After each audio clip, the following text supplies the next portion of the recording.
Hello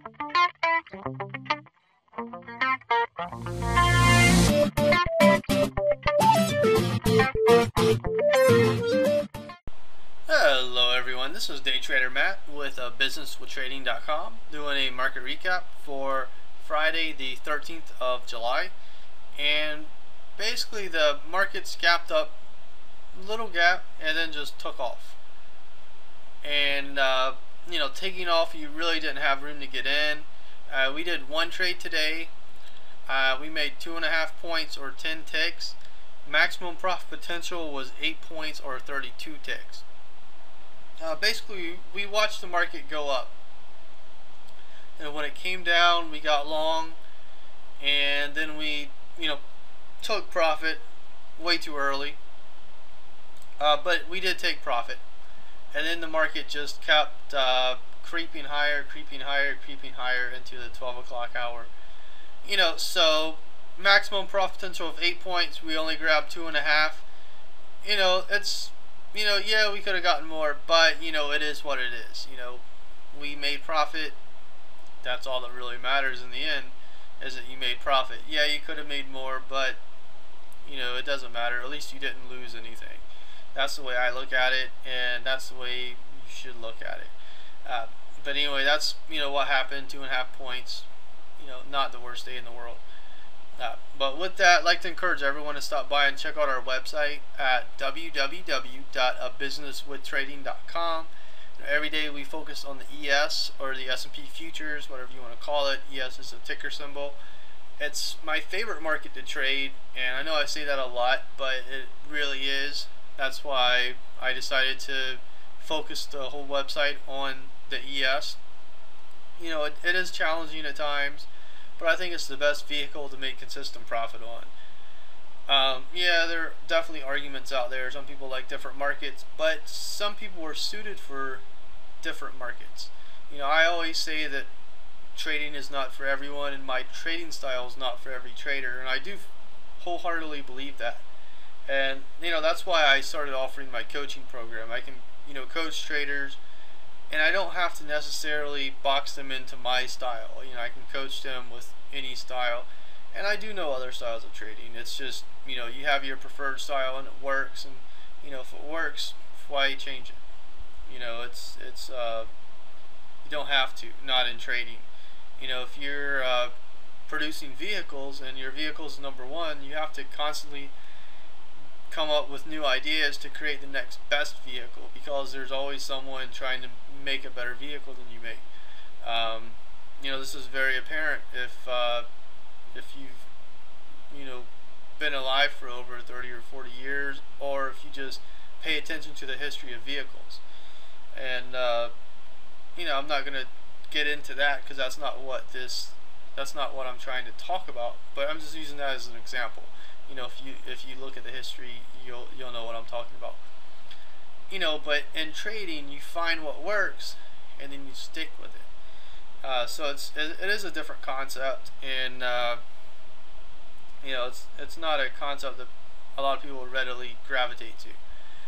But it is what it is. But if you check out the website, I have a getting started area where it has a lot of good introductory information. I have my daily recaps, and of course I have my contact form. So if you have any questions, comments, feedback, anything like that, you can ask a question. There's no such thing as a stupid question. Some people may beg to differ, but I think they're wrong. I do not think there's such thing as a stupid question.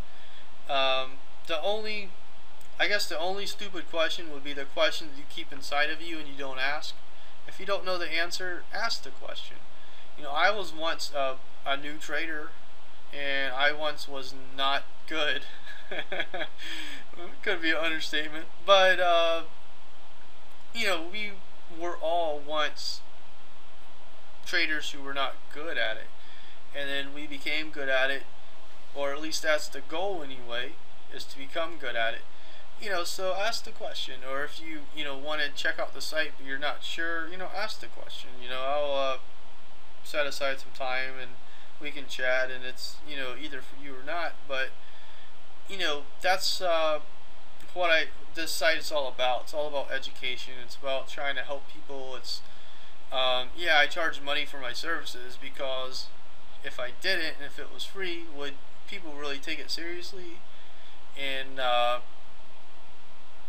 you know, I think it's, you know, we live in a capitalist society. Getting paid for my time, I don't really see anything wrong with that, because I am providing something of value. At least I feel like I am. But I have gotten compliments, so that makes me feel like, you know, some other people believe that as well, which is cool.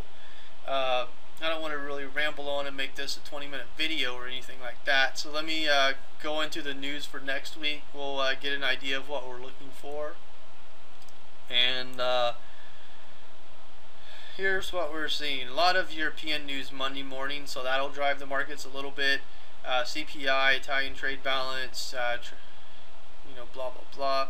And then 8:30, we have some U.S. news coming out. Core retail sales, looking for 0.1%. Prior reading was -0.4. Retail sales, 0.1%. Prior reading was -0.2. Also at 8:30, Empire State Manufacturing, looking for 3.9. Prior is 2.3. And 10 o'clock, we're looking for business inventories. 0.2% is what we're looking for. Prior reading was 0.4%. That's all on that. We go into Tuesday. Couple more European news. You know, not that big of items, but you know, with the Bank of England, this should be interesting. And then 8:30, we have core CPI. 8:30, we have core CPI looking for 0.2%, same as prior. CPI, we're looking for flat. Prior was -0.3. 9 o'clock, we have TIC long-term purchases looking for 45.7 billion. Prior readings 25.6. 9:15, capacity utilization rate looking for 79.2%. Prior reading 79. Also 9:15, industrial production. Prior reading is 0.4%. Prior reading was -0.1. Fed chairman is going to speak at 10 o'clock. That will be interesting and watched by a lot of people. People want to see what he's going to say. You know, is he going to hint at QE3, or is he going to keep, you know, dodging questions, or, you know, what is he going to say? Also at 10 o'clock, we have NAHB Housing Market Index looking for 30. Prior was 29. And then at 1:15, another FOMC member is going to speak. So that'll be interesting there. We go into Wednesday. 8:30 in the morning, we have building permits looking for 0.76 million. Prior readings 0.78. Housing starts looking for 0.74 million. Prior readings 0.71. 10 o'clock, Bernanke gets on the horn again. That will be interesting as well. 10:30, we have crude oil inventories looking for -4.7 billion. Well, that was the prior reading.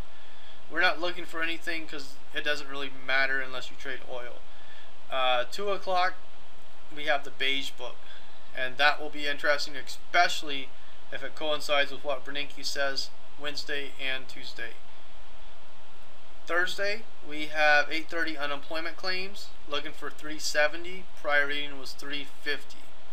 At 10 o'clock, we have existing home sales looking for 4.65 million. Prior reading was 4.55. Also at 10, Philly Fed Manufacturing Index looking for -7.7. Prior reading was -16.6.